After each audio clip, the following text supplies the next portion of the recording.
Presiding Officer, and thank you to all my colleagues who supported the debate and those who are speaking, those who have stayed to listen this evening. Presiding Officer, I'd like to welcome, along with the man himself, friends and colleagues of Dr Lachlan Munro, members of the Cunninghame Grahame family and members of the Cunninghame Grahame Society, of which I'm a founding member, along with our dear former colleague Rob Gibson, who led the last members' debate in tribute to Cunninghame Grahame in 2012. This week marks 170 years since its birth. Dr Munro's fabulous book with this iconic picture, new painting of Cunninghame Grahame on the front, with the Mines of Lanarkshire in the background. It's entitled RB Cunninghame Grahame and Scotland, Party, Prose and Political Aesthetic. It's a labour of love, and I was honoured to attend its launch in the village of Gartmore just a few short weeks ago. Now, Labour councillor, duly elected, Jeremy Garvey, is also with us this evening in the gallery, and he hosted and launched a packed village hall with the event being live-streamed to viewers in Argentina and Peru. In his review of the book, in the Scottish Left Review, Jeremy Garvey captures the questions that this book seeks to answer. RB Cunninghame Grahame is, after all, an enigma, and trying to define his life is like trying to pin down jelly, as many aspects were contradictions. Cunninghame Grahame's own memorial at Castle Hill in Dumbarton reads famous author, traveller and horseman, patriotic Scot and citizen of the world. He died in Argentina. He was a master of life and a king among men. Dr Munro describes him as the most contentious, controversial and contradictory Scot of his generation. Of his contemporaries, J.K. Chesterton proclaimed Cunninghame Grahame to be the prince of the preface writers, and famously declared in his autobiography that although Cunninghame Grahame would never be allowed to be Prime Minister, he instead achieved the adventure of being Cunninghame Grahame, which George Bernard Shaw in turn described as an achievement so fantastic it would never be believed in a romance. So why is he so little remembered today? Hugh McDermott described Grahame as potentially the greatest Scotsman of his generation, and in 1927 the Sunday Post remarked there are few men nowadays so well known as Mr RB Cunninghame Grahame. And I would argue that his influence has a reach that will have touched many Scots, even without them realising. Film buffs may have seen the Oscar-winning period drama The Mission, which tells the true tale of 18th century Jesuit missionaries who died defending Guarani Indians from Portuguese slavery in the South American jungle. I will. Alistair Allen. I thank the member for back in our machine. The member has outlined many of Cunninghame Grahame's fine qualities. I'm sure she may be coming to this, but will she also acknowledge that he's remembered rightly as a great writer in his own right, and that he, in his short stories, has captured many people's imaginations around the world? Claire Adamson. Thank Dr Allen for that intervention, and yes, indeed, I will reflect on his writing in this speech this evening. This film was inspired by Cunninghame Grahame's works and his travels in South America. Also, visitors to Kelvingrove Art Gallery may have seen John Lavery's exceptional portrait of Cunninghame Grahame in a typically flamboyant pose, or indeed Epstein's bust of him in Aberdeen Art Gallery. Such was his image, influence and notoriety among the greatest artists and writers of his time. And image was very important to this tall, striking, red-haired figure, who I believe it's safe to say had quite a conceit of himself. Visitors to Buenos Aires may stroll down the street named after him. Indeed, when Cunninghame Grahame died, he lay in state in Casa del Teatro and was received a countrywide tribute led by the President of the Republic before his body was shipped home to be buried beside his beloved wife in the ruined Augustan Priory on the island of Inchmahome in the Lake of Monteith. Thousands lined the streets of Buenos Aires to accompany his body to set sail home.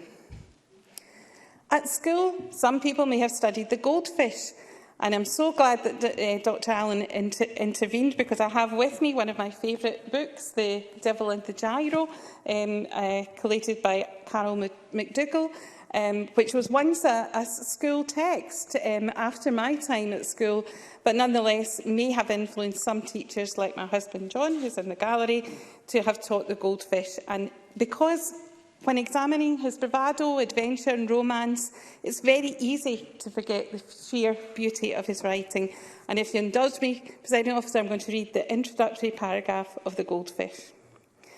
Outside the little straw-thatched cafe, in a small courtyard trellised with vines, before a miniature table painted in red and blue, and upon which stood a dome-shaped pewter teapot and painted glass half-filled with mint, sat Amarabat, resting and smoking hemp. He was of those whom Allah in his mercy, or because men in Badalala had made no railways, has ordained to run. Set upon the road, his shoes pulled up and his waistband tightened, his hand a staff, a palm-leafed wallet at his back, and in it bread, some hemp, a match or two, known to him as El Spiritus, a letter to take anywhere. Crossing the plains, fording the streams, struggling along the mountain paths, sleeping but fitfully, a burning rope steeped in saltpetre fastened to his foot. He trotted day and night, untiring as a camel and faithful as a dog. It's a fascinating story. I hope people will turn to it and read it after this debate. Cunninghame Grahame was elected as a Liberal MP for North West Lanarkshire, the old Monklands area of the modern council, and he was the first self-declared socialist MP. As a key friend and colleague of Keir Hardie over many years, they became the co-founders of the Independent Labour Party, which became the modern-day Labour Party. When their founding principle of Home Rule didn't progress quickly enough for him, in 1928, Cunninghame Grahame founded the National Party of Scotland, and as it evolved, he became the first SNP president in 1934. So with all his political and literary fame and influence, why do we not acknowledge him as we do Byron or Shaw or Conrad? And there is the enigma, the contradiction. An aristocrat from wealth and privilege who became the miners' MP, championing the 8-hour day and banning child labour. A Justice of the Peace, he was arrested and jailed for causing a riot in Trafalgar Square, protesting against unemployment. An estate and landowner, he championed the cause of crofters and land reform. An adventurer, traveller and rebel who enrolled in the army in the First World War in his 60s. Dr Munro's Labour of Love tells a story of love, the story of Don Roberto's love of horses, a thread that ran through his childhood, his many travels and adventures, to his task of securing horses for the war effort. It's a story of love for his bride Gabriella. It's about Don Roberto's love for the dignity of the working man and the poor and any society or culture. And of course the love for the gauchos that he worked with in Argentina, earning him the moniker Don Roberto. Love of the causes he championed vehemently: anti-slavery, anti-imperialist, anti-racist. I've mentioned Guarani Indians. He also championed the cause of the Sioux, the Turks, the Persians and the Moors. He loved humanity and he recognised and embraced the values of cultures different from Western norms. At home, he argued for the abolition of the House of Lords, for universal suffrage, for nationalisation of landmines and other industries, and for free school meals. These concepts were perceived as radical at the time, but of no doubt he would rage at us here at the lack of progress in some of these areas to this day. And his last piece of writing was in praise of a Jewish lady who had campaigned for a war memorial for the horses injured and killed in the war. I often think of his friendship, admiration and curiosity about the culture of others as much like Hamish Henderson's interest in the travelling communities of Scotland. They both had a humanity that extended across cultural difference reaching a hand of friendship. He was undoubtedly an enigma and a frequent contradiction, but perhaps he is one of the greatest humanitarians of our recent history. Hamish Henderson posed a question a few years after his death: who remembers Cunninghame Grahame?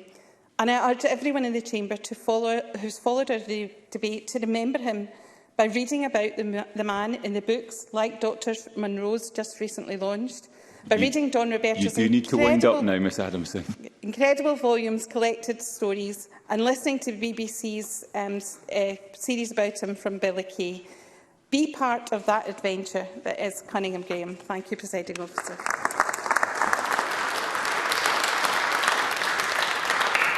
Thank you, Ms Adamson, and congratulations on the legitimate use of a prop during a speech there. I now call Ginny Minto